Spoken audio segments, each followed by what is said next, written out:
Okay, let's do enzyme kinetics with another last kind of inhibition. Let's do it with substrate inhibition. Now in real life, this happens if you put way too much substrate into your reaction. So, like, I mean, you really have to if you're like oversaturating like the thing, like if you just keep adding more and more substrate, eventually, yeah, as you can see in this reaction, what will happen is the substrate is actually going to bind again with the enzyme substrate complex, which is not usually supposed to happen, and it'll just make another complex, and you'll have wasted your S. And again, this happens only if you just it can happen with many kinds of reactions. It's not like only certain kinds of reactions this can happen with. No, it'll happen anytime you just overload like your enzyme with substrate. And sometimes that can be like pouring in the wrong concentration, pouring in the wrong amount. Like, you have to look up the values, like how much you're supposed to use for reactions in literature. And if you accidentally make a mistake with an order of magnitude, like, oh no, I used milliliters instead of microliters or something silly like that, then yeah, you'll end up getting substrate inhibition, and you'll see that, yeah, it just ends up reducing the product formation rate, which is something that we want to maximize usually. And you'll see in this example that, yeah, you'll actually get a case where it won't follow Michaelis Menton Kinetics. Ooh. Okay, so let's work through this. We get the product formation.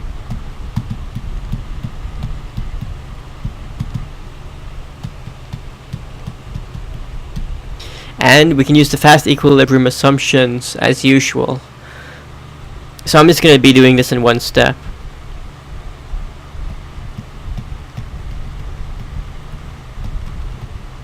And don't mix up big K and little k, they're different.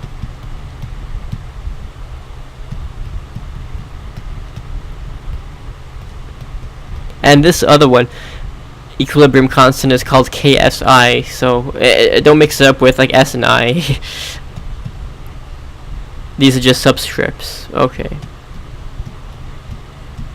So for this one, yeah, just substitute in ES immediately.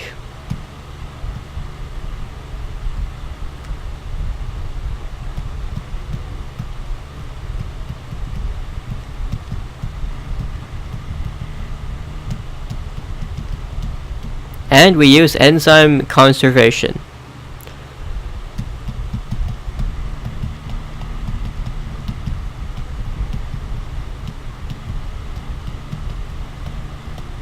Okay, good. And we substitute in the values we found. I'm going to be doing this in one step.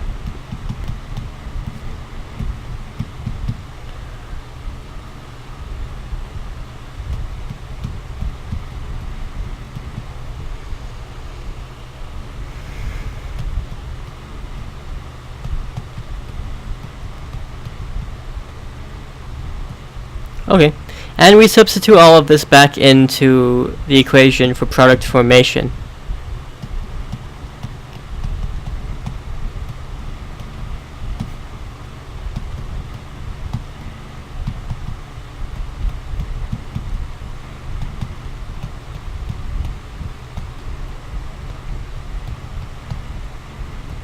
Okay, good.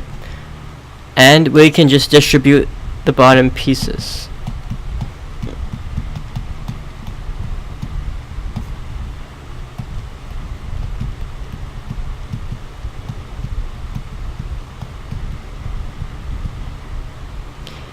And we'll let Vmax equal K2E0, which are just constants.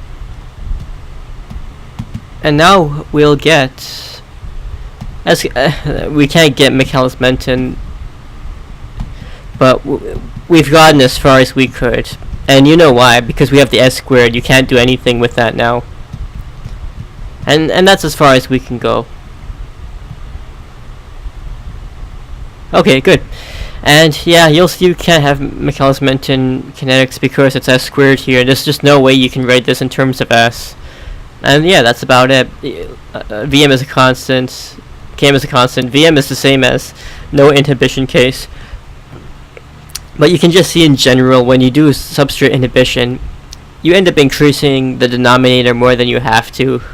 See, by this extra term? So yeah, your product formation will be less than if you didn't have any inhibition at all. That's not too bad.